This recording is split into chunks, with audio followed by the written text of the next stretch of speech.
दोस्तों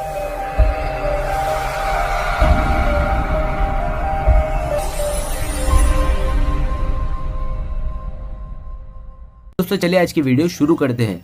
दोस्तों वीडियो शुरू करने से पहले मैं आपको एक बात बता दूं कि आपने अभी तक हमारे इस चैनल को सब्सक्राइब नहीं किया हो तो नीचे पर आपको ग्रीन बटन में सब्सक्राइब करके लिखा रहा होगा, इसके पर क्लिक कर लीजिए और साइड में नोटिफिकेशन बेल भी आएगा, उसको भी क्लिक कर लें ताकि आपको मिल सके हमारे अगले वीडियो की नोटिफिकेशन सबसे पहले और आप कुछ नया नया सीख सके।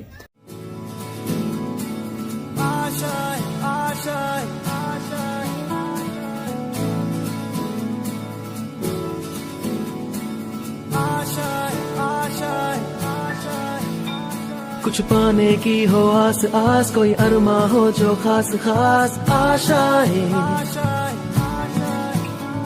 हर कोशिश में हो बार बार करे दरियाओं को आर पार आशाएं,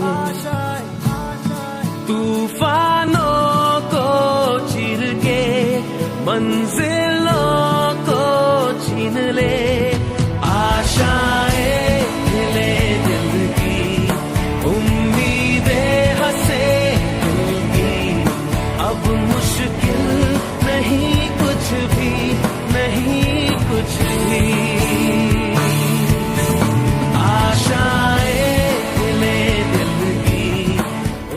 गुड मॉर्निंग विद्यार्थियों। चैप्टर 10 तरलना यांत्रिक गुणधर्मो एमां आकृति लास्टमां तमे भण्या टोरिसिलिनो ए सिवाय तरलना वहनने आधारे पेलो हाइड्रोलिक लिफ्ट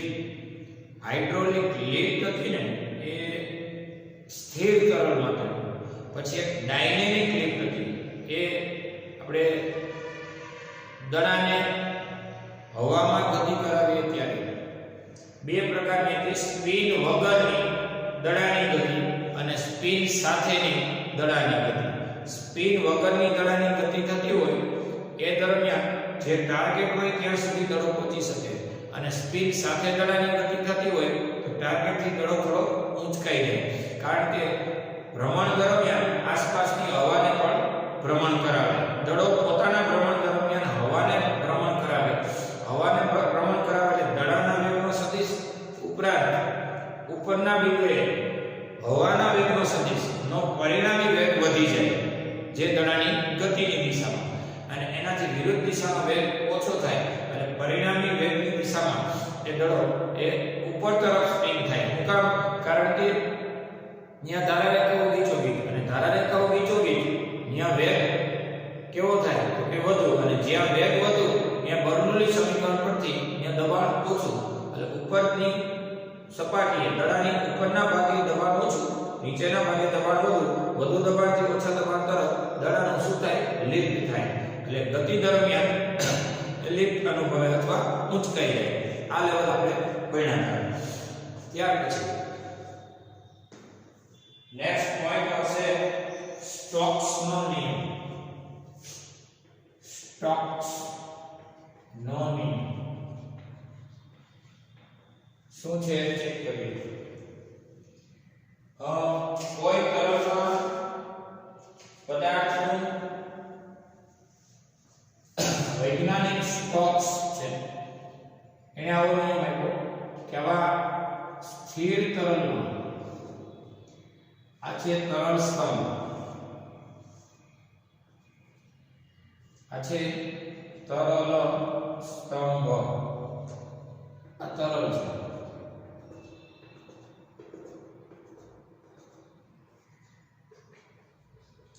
આવા કોઈ દડાને પડતો મૂકો। હવે આ દડો અથવા તો ધાતુનો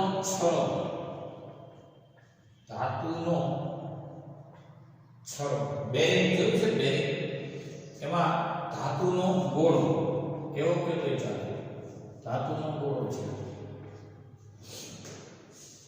આ જે તરલ છે એની ઘનતા સિગ્મા છે, આ પાઠ્યપુસ્તક પ્રમાણે, અને આની ઘનતા છે રો,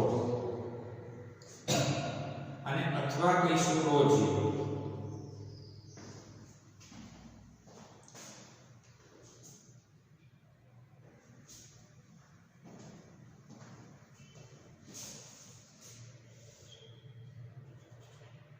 આ ρ0 ઘનતા ધરાવતું તરલ છે અને ρ ઘનતા ધરાવતું ધાતુનો ગોળો છે. ધાતુના ગોળાની ઘનતા ઇઝ ગ્રેટર ધેન તરલની ઘનતા. તરલની ઘનતા કરતા ગોળાની ઘનતા કેવી છે? વધુ છે. એટલે ગોળો તરલમાં શું કરશે? ડૂબી જશે. આ માટે ગોળાને જ્યારે પતન કરવામાં આવે ત્યારે ગોળાની સપાટીની નજીકનું તરલનું સ્તર ગોળાના વેગ જેટલા વેગથી ગતિ કરતું હશે. ગોળાની સપાટીની નજીકનું નજીકના તરલના સ્તરનો વેગ ગોળાના વેગ જેટલો હોય. આ એક ગોળાની સપાટીની નજીકના તરલનો વેગ એ ગોળાના વેગ જેટલો હોય. પછીની ક્રમશઃ સ્તરો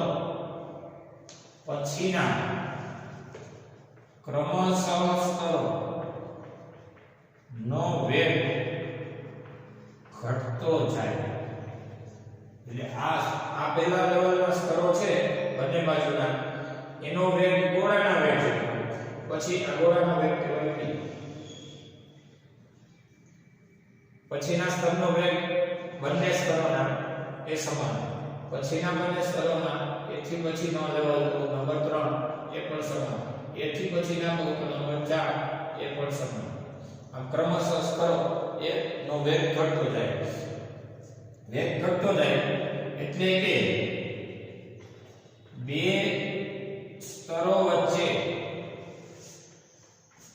ગતિનો વિરોધ કરતું શ્યાનતા બળ લાગે. શું લાગે? શ્યાનતા બળ. તો હવે આ ગોળો જ્યારે તરલમાં પડતો હોય ત્યારે અહીંયા mg લાગે છે. એનો વિરોધ કરતું m0g. એટલે પહેલું બળ mg, એને કહેવાય વજન બળ. દિશા કહેવાય અધો દિશા. અધો દિશા એટલે નીચે લાગે mg. જ્યારે મૂકો ત્યારે m0g આ બીજું બળ એને કહેવાય ઉત્પ્લાવક બળ. અને ઉત્પ્લાવક બળ લાગે ઊર્ધ્વ દિશામાં. કયા દિશામાં લાગે? ઊર્ધ્વ દિશામાં, એટલે ઉપર લાગે. જ્યાં m0 એટલે ગોળા દ્વારા વિસ્થાપિતને કહેવાય ખસેડાયેલ તરલનું દળ બતાવે છે m0. એ આ ગોળો ડૂબે, ગોળા દ્વારા વિસ્થાપિત એટલે ખસેડાયેલ તરલનું દળ બતાવે છે. અને ત્રીજું બળ લાગશે જ્યારે ગોળો ગતિ કરવા માટે ત્યારે એ અહીંયા મેં લખ્યું કે ગોળાની સપાટીની નજીકના તરલના સ્તરનો વેગ ગોળાના વેગ જેટલો. પછીના ક્રમશઃ સ્તરનો વેગ ઘટતો જાય એટલે બે સ્તર વચ્ચે ગતિનો વિરોધ કરતું શ્યાનતા બળ લાગતું જાય. તો આ શ્યાનતા બળનું સૂત્ર શું? તો આ છે વજન બળ નીચે, ઉત્પ્લાવક બળ ઉપર, અને બે સ્તરો વચ્ચે આ એક સ્તર આ બીજું સ્તર એને વિરોધ કરતું, ગતિનો વિરોધ કરતું આ શ્યાનતા બળ વેગ આધારિત બળ છે. અને એ 6 પાઈ ઇટા rv. 6 પાઈ ઇટા rv આ બળ ઇમ્પેરિકલ સૂત્રથી આપી ગયા. સમીકરણ 1, સમીકરણ 2 અને સમીકરણ 3. તો હવે mg નો વિરોધ કરનાર m0g એકલો નીચે લાગે છે, m0g વિરુદ્ધ દિશામાં લાગે છે, પ્લસ 6 પાઈ બીટા rv એ પણ ક્યાં લાગે છે? ઉપર લાગે છે, જેને કહેવાય શ્યાનતા બળ. ત્રીજું બળ છે એનું નામ છે શ્યાનતા બળ. શરૂઆતમાં શ્યાનતા બળ નો લાગે તમને 3 લેવલ સમજાવો. પહેલું લેવલ, ગોળો જ્યારે તરલમાં ડૂબાડો નહીં, તરલથી સહેજ ઊંચો રાખો ત્યારે માત્ર mg લાગે. સમજાવ? બીજો બળ, ગોળાને જ્યારે તરલમાં આંશિક કે સંપૂર્ણ ડૂબાડો એટલે કે થોડોક કે સાવ ડૂબાડો, આ વખતે m0 નો વિરોધ કરતો m0 g લાગે એટલે ગોળો થોડો હળવો લાગે. ત્રીજું, ગોળાને જ્યારે તરલમાં છોડી દેવામાં આવે એટલે તરલમાં ગતિ કરે ત્યારે mg નો વિરોધ કરતું m0 g તો હોય જ, આ સિવાય આ બળ પણ લાગવાનું ચાલુ થાય. ક્યારે? કે જ્યારે ગોળો તરલમાં ગતિ કરે એ વખતે ગોળાની સપાટીની નજીકના તરલના સ્તરનો વેગ ગોળાના વેગ જેટલો હોય અને પછીના સ્તરોનો વેગ ક્રમશઃ ઘટતો જતો હોય. એટલે કે બે સ્તરો વચ્ચે ગતિનો વિરોધ કરતું એવું કયું બળ ચાલુ થઈ જતું હોય? શ્યાનતા બળ. શ્યાનતા બળ એટલે તરલના બે સ્તરો વચ્ચે ગતિનો શું થવા માંડે? વિરોધ. અને પરિણામે ગોળો એ પોતાનો શરૂઆતમાં પ્રવેગી ગતિ કરતો હોય, અમુક અંતરે એનો વેગ અચળ થઈ જાય. શરૂઆતમાં અહીંયા પહોંચે ને એ વખતે પ્રવેગી ગતિ કરતો હોય, શરૂઆતમાં પ્રવેગી ગતિ, અને પ્રવેગી ગતિ પછી વેગ અચળ થઈ જાય. અચળ વેગ એટલા માટે થાય કે અમુક અંતર કાપ્યા પછી ગોળા માટે અમુક અંતર કોણ ગોળો અમુક અંતર કાપે પછી તેના પરનું પરિણામી બળ શૂન્ય થઈ જાય. પરિણામી બળ શૂન્ય થાય અને પરિણામી બળ શૂન્ય થાય એટલે mg લાગે એનો વિરોધ કરતો બે બળ, આ બળ એ જ ચલો વિરોધમાં એક m0g અને આ fv. એટલે ઇમેડલેસ એટલે કે સંતુલનની શરત પરથી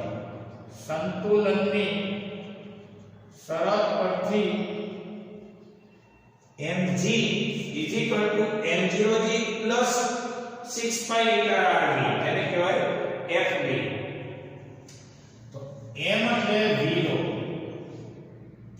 g અહીં કહેવાય m0g એટલે v rho 0 g અને 6 pi theta rv. અહીં કારણ લખી દઉં, ઘનતા બરાબર દળના છેદમાં કદ, m બરાબર v rho, m ની જગ્યાએ v into rho volume into density. તો હવે ગોળાનું વોલ્યુમ કહેવાય 4/3 pi r ઘન into rho g. અહીં 4/3 pi r ઘન into rho 0 અને વત્તા 6 pi theta rv.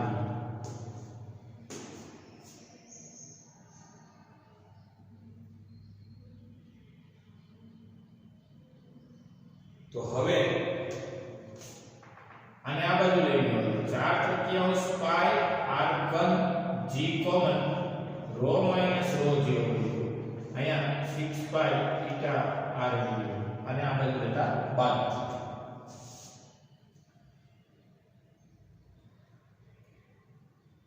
હવે આપણે આમાંથી વેગને સૂત્રનો કરતા બનાવી પેલા પાઈ કેન્સલ, એક r કેન્સલ થાય, r સ્ક્વેર બને. અહીંયા 3 દુ 6, અહીંયા 2 દુ 4 બને. આ 3 સામે આવી જાય 3 તેરી 9 વધે, એટલે આમ લખી શકાય કે 2 by 9. 3 અહીંયા આવી જાય ને 3 તેરી 9, r સ્ક્વેર g કૌંસમાં rho minus rho 0 અને થીટા ક્યાં આવી જશે? છેદમાં વધે છે એટલે કે 2. આ સૂત્ર એ તમારા માટે નીટ માટે પણ અતિશય કામનું છે.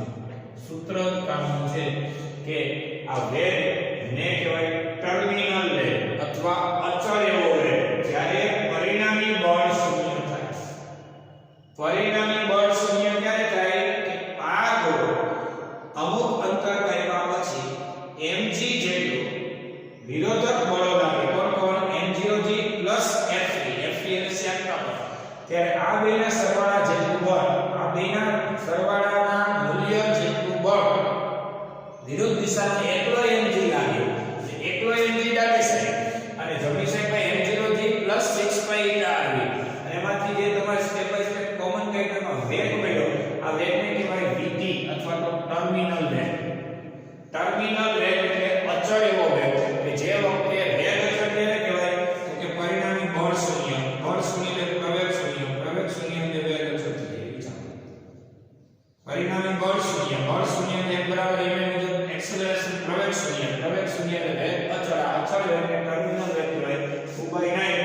r² g by eta rho minus rho g અથવા તો rho minus sigma rho g નું અનધર સંજ્ઞા છે સિગ્મા. રેડી નોંધી લો.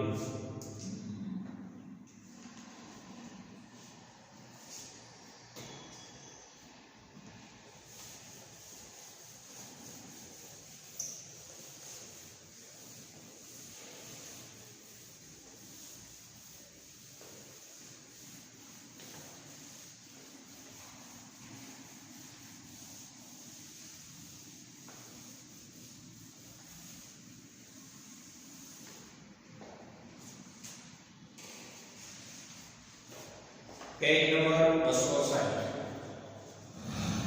ઉદાહરણ નંબર 10. ઉદાહરણ 10 એક ટાંકીમાં 20 સેલ્સિયસ તાપમાને ભરેલા તેલમાં થઈને પતન પામતા 2.0 મિલીમીટર ત્રિજ્યાના એક કોપર બોલનો દડો છે એનો અંતિમ વેગ એ જ કહેવાય અચળ વેગ જેને ટર્મિનલ વેગ કહેવાય. પછી વેગ વધે નહીં. શરૂઆતમાં વધે પછી વેગ અચળ થઈ જાય. ક્યારે? ગોળો અમુક ઊંડાઈએ પહોંચે પછી. અંતિમ વેગ 6.5 સેન્ટીમીટર પ્રતિ સેકન્ડ છે. 20 અંશ સેલ્સિયસ તાપમાને તેલની શ્યાનતા ગણ તેલની ઘનતા આપેલી છે 1.5 10³ કિલોગ્રામ પ્રતિ મીટર ઘન. આવી ઘનતા આપેલી છે. અને તાંબાની ઘનતા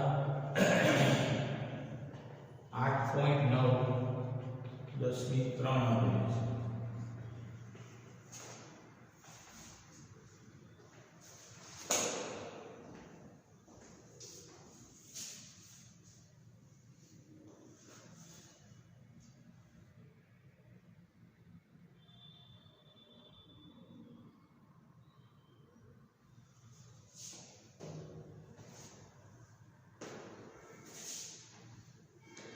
તો જો 20 અંશ સેલ્સિયસ તાપમાને ટેમ્પરેચર છે 20 અંશ સેલ્સિયસ 2 મિલીમીટર ત્રિજ્યાના 2 મિલીમીટર એટલે મિલી એટલે -3 મીટર કોપરનો બોલ છે. એનો અંતિમ વેગ એટલે ટર્મિનલ વેગ 6.5 સેન્ટીમીટર પ્રતિ સેકન્ડ એટલે કે 6.5 સેન્ટીમીટર એટલે 10⁻² મીટર પ્રતિ સેકન્ડ. સેન્ટીમીટર ના મીટર કહેવાય. એમાં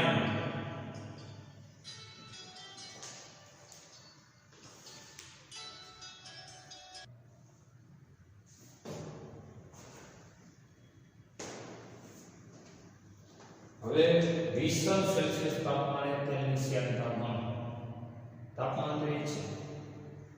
તેલની શ્યાનતાને કહેવાય ઈટા. તેલની ઘનતા આપેલી છે એને કહેવાય ρ0 આપેલી છે 1.5 10³ કિલોગ્રામ પ્રતિ મીટર ઘન.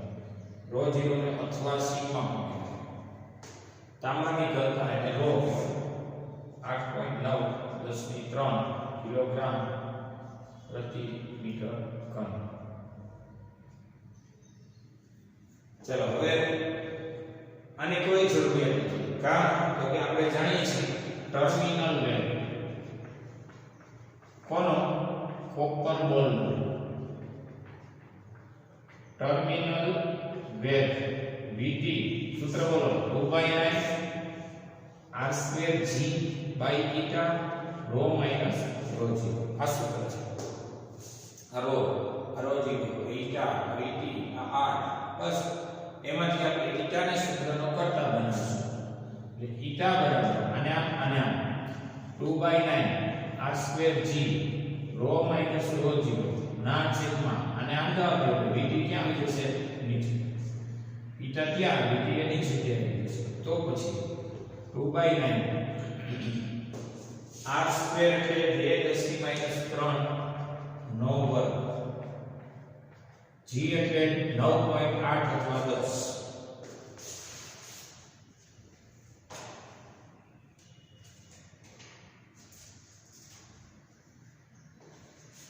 Row minus rho g rho 8.9 10 ની 3 માઈનસ રો 0 એટલે 1.5 10 ની 3 ના છેદમાં ટર્મિનલ વેવ એટલે કે 6.5 10 ની -1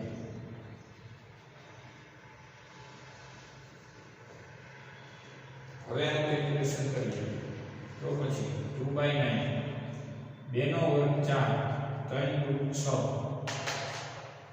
3 દુ 6 ઘાતાંક 9.8 આમાંથી 2 માંથી 10 ની 3 કોમન 8.9 માંથી 1.5 જાય 9 માંથી 5 જાય તો 4 8 માંથી 1 જાય તો 7 10 ની 3 કોમન અને છેદમાં છે 6.5 અને 10 ની -2 છે તો હવે આપણે ઈટા મેળવીએ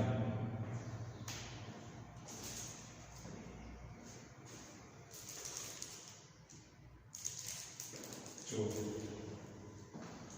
2 ગુણ્યા 4 ગુણ્યા 9.8 ગુણ્યા 7.4 અંશ તો છેદમાં 9 હજી છેદમાં 6.5 બધુંય થઈને 9.917 માઈનસ 2 પ્લસ 2 પ્લસ 2 એટલે 5 એટલે 5 માઈનસ 6 પ્લસ 5 એટલે માઈનસ 1 બસ આ આપણો જવાબ છે ઈટાનો હવે એકમ શું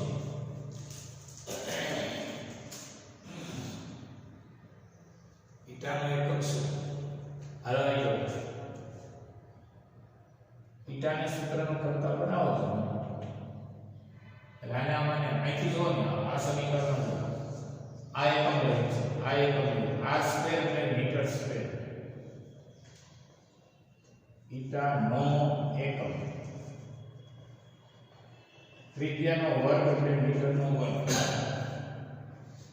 g એટલે ગુરુત્વાકર્ષણ મીટર પ્રતિ સેકન્ડ આ ઘનતા છે આ ઘનતા છે અને ઘનતા હોય એટલે કિલોગ્રામ પ્રતિ મીટર ઘન ઘનતાનો તફાવત હોય એટલે કિલોગ્રામ પ્રતિ મીટર ઘન પૂરું છેદમાં વેગ એટલે છેદમાં વેગ એટલે મીટર પ્રતિ સેકન્ડ સેકન્ડ એટલે એકમ વેગનો એકમ એટલે મીટર પ્રતિ સેકન્ડ સેકન્ડ અંશમાં સેકન્ડ કઈ મીટર ગઈ એક મીટર સ્ક્વેર હું હોય તો કિલોગ્રામ પ્રતિ મીટર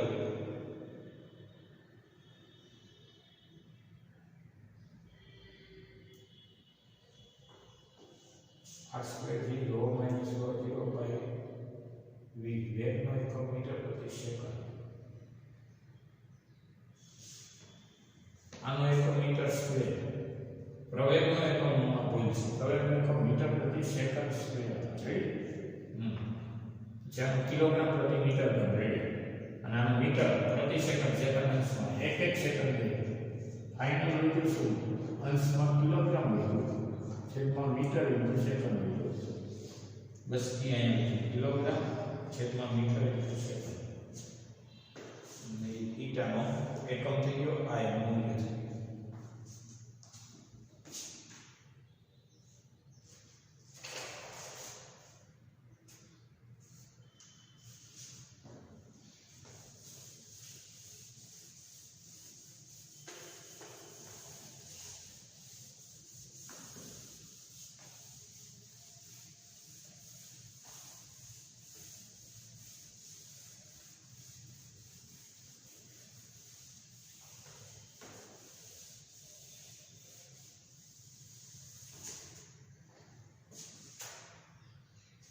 ત્યાર પછી છે રેનોલ્ડ અંક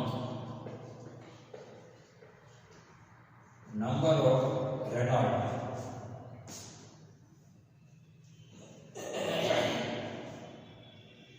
સૂત્ર થશે રો વી બાય થીટા વૈજ્ઞાનિક રેનોલ્ડે ખાસ કરીને એવા તરલ માટે કે જેમાં રેનોલ્ડનું મૂલ્ય 1000 થી ઓછું હોય તો ધારારેખીય વહન રેનોલ્ડનું મૂલ્ય 1000 થી ઓછું હોય તો ધારારેખીય વહન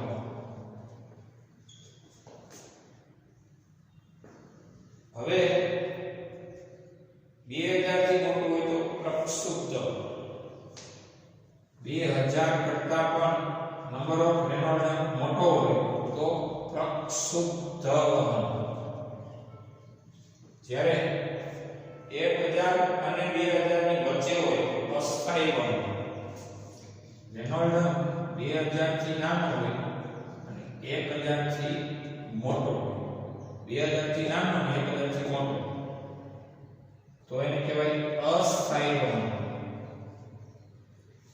આ રીતે વહન માટે રેનોલ્ડ નામના વૈજ્ઞાનિકે આપેલું આ ઇમ્પેરિકલ સૂત્ર છે ρ એ તરલની ડેન્સિટી એટલે ઘનતા છે v તરલનો વેગ છે d ડાયામીટર એટલે કે નળીનો વ્યાસ છે જે તરલ વહન થતી હોય એ વહન નળીનો વ્યાસ છે અને ડાયામીટર એટલે ઈટા એની શ્યાનતા છે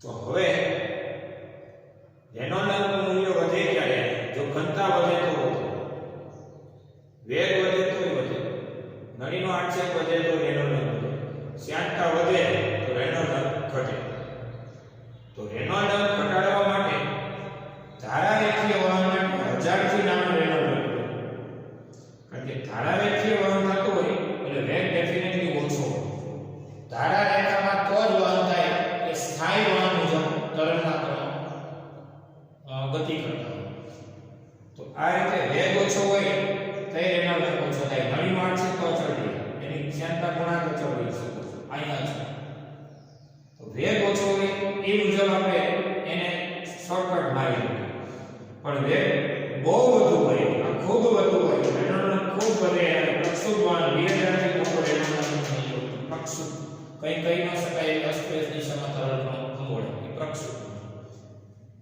અને 1000 અને 2000 ની વચ્ચે રેનોલ્ડ તો એ અસ્થાયી વહન બતાવે છે કઈ ન શકાય અસ્થાયી એટલે જુદા જુદા બિંદુએ વેગ સમય સાથે વધઘટ થતો હોય એને અસ્થાયી વહન રેડી આ રેનોલ્ડ માટેનું સૂત્ર બહુ કામનું છે સૂત્ર ખાલી છે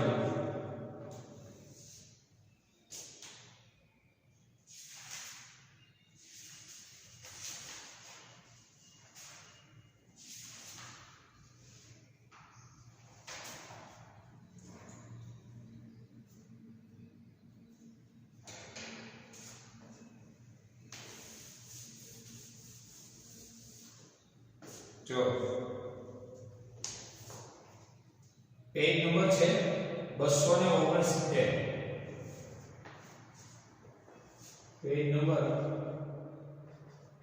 269 સ્વાધ્યાયનો 15મો દાખલો A અને B આકૃતિ આપેલી છે અદમ્ય પ્રવાહીના સ્થાયી વહન અંગે છે કઈ આકૃતિ ખોટી છે આકૃતિ આપેલી છે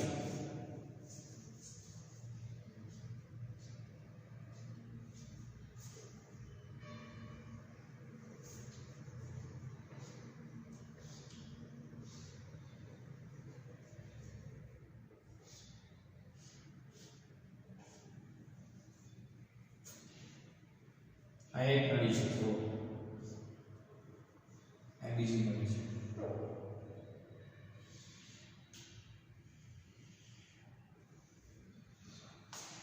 અહીં તરલ અહીંયા સુધી ભરેલું છે અને અહીં તરલ અહીંયા સુધી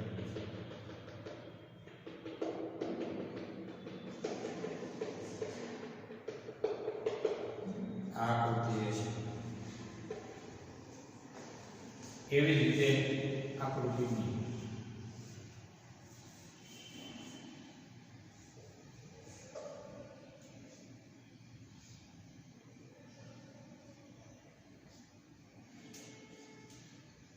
સ્ત્રોત કહેવાય. આ કેપિટલ લેટર, અહીંયા કેપિટલ, અહીંયા સ્મોલ.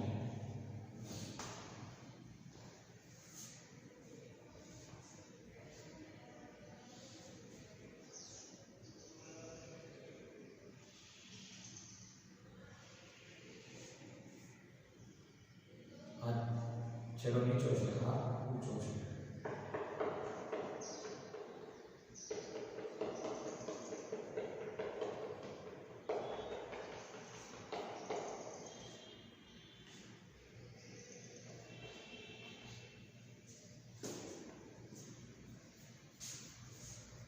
કઈ આકૃતિ ખોટો છે અને કેમ એ છે. સ્વાભાવિક રીતે આપણે આવું ભણ્યા હતા મેનોમીટર.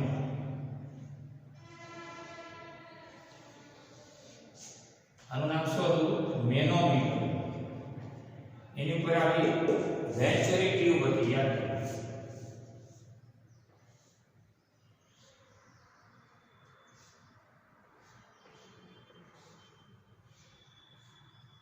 ત્યાં સ્મોલ છે, અહીંયા કેપિટલ છે. અહીંયા દાખલ થઈ છે, અહીંથી બહાર નીકળે છે. આ મેનોમીટરનું તરલની ઘનતા રો મેનોમીટર. જેવું તરલ આમ રાખવું કે આમ ન જઈ શકે, અહીંયા ધક્કો વધારે મારવો, આ છેડો નીચે આવી જાય, આ છેડો વધારે ઉછાળી જાય, અને આ બે વચ્ચે h જેટલો ઊંચાઈનો તફાવત થતો. આ દાખલ થઈ તરલ એની ઘનતા રો, અહીંયા રો, અહીંયા રો, અહીંયા રો, ધક્કો મારી રો, અહીંયા રો. પણ આમ છે ડોટ ડોટ ડોટ વાળું રો એમ આમ થઈ શકતું. જઈ નહોતું શકતું એ આ છે સ્મોલ એમાં, એટલે અહીંયા ધક્કો વધારે મારતો, અહીં પ્રેશર વધુ હતું, અહીં પ્રેશર ઓછું હતું. પ્રેશરનો તફાવતને કહેવાય P1 પ્રેશર, આ P2 પ્રેશર, અને P1 P2 એને કહેવાય HOG. આ સૂત્ર એને કહેવાય ગેજ પ્રમાણ. તો હવે અહીંયા એ જો અહીંયા જઈ શકતું નથી તરલ, આ છે નાનું છે, તો અહીંયા વધારે ધક્કો મારે આ આકૃતિ B એ સાચી પડે. શું કામ? તો કહી દેવાનું કે વેન્ચુરી ટ્યુબમાં આડછેદ A મોટો છે. શું કહેવાય? A મોટો, તેથી V નાનો, કારણ કે A ચલે છે 1/v, સાતત્ય સમીકરણ. અને જ્યાં વેગ નાનો એટલે કે વેગ ઓછો, ત્યાં દબાણ વધુ અને તેથી પ્રેશર વધુ, કારણ કહેવાય બર્નોલી સમીકરણ. કેવું? બર્નોલી. અને આ શું થયું? સાતત્ય.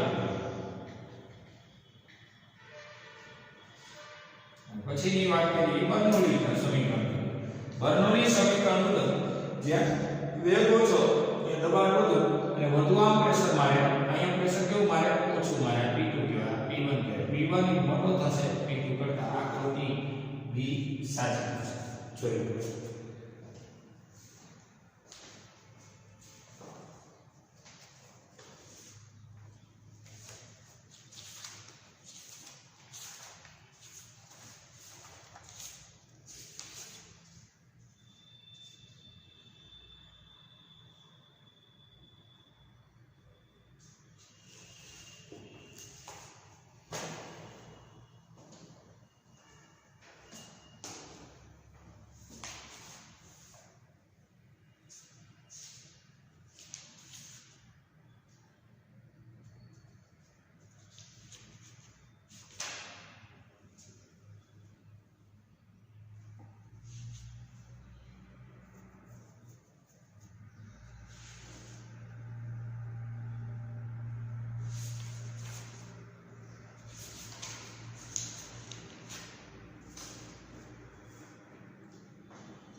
ત્યાર પછી છે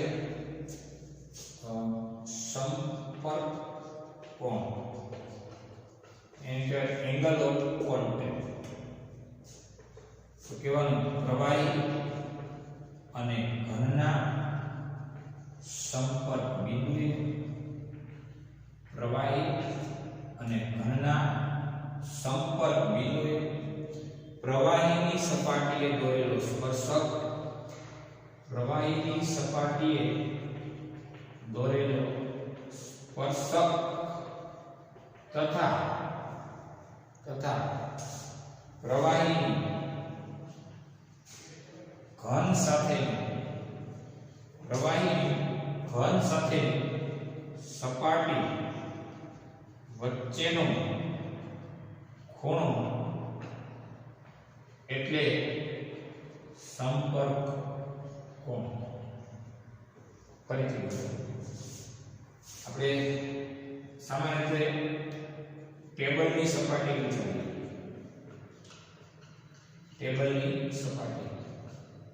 ટેબલની સપાટી પર પાણીનું ટીપું મૂકીએ.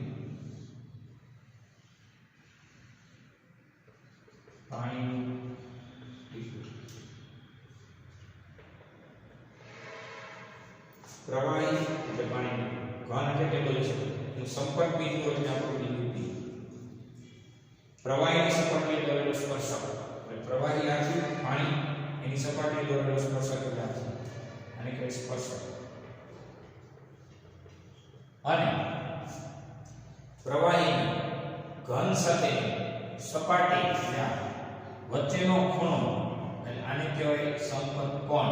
અને અહીં સંપર્ક કોણ એ લઘુ કોણ છે, અને લઘુ કોણ હોવાથી આ પ્રવાહી ટેબલની સપાટીને અથવા તો કોઈ ઘનની સપાટીને ભીંજવે નહીં. શું કામ ન ભીંજવે? કારણ કે સંપર્ક કોણ લઘુ કોણ છે. પણ હવે આ છે કમળની પાંખડી. કમળની પાંખડી અથવા કમળની સપાટી. કમળ પાણીમાં કાદવનું જે કમળ હોય એની સપાટી. જ્યાં મીઠું પાણીનો બૂંદ, તમે ટ્રાય કરજો, બૂંદ આવો ગોળા જેવો રહેશે, ફેલાશે. આ છે પાણીનો બૂંદ.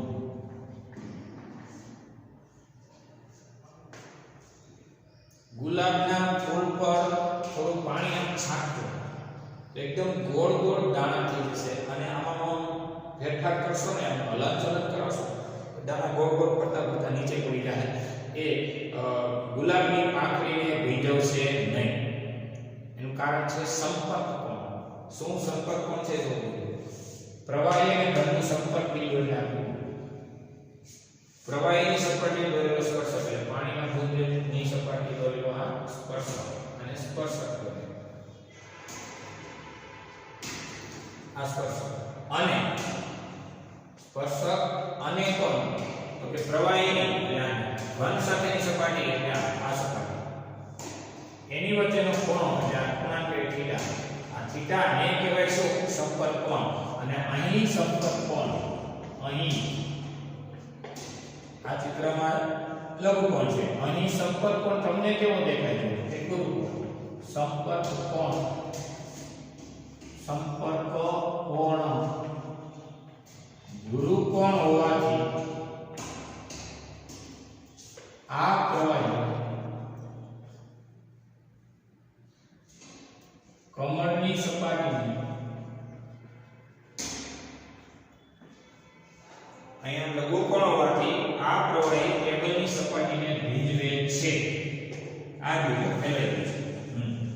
અને અહીંયા કહેવાય કમળની સપાટીને ભીંજવે નહીં. ભીંજવે નહીં. આ બૂંદ એ કમળની સપાટીને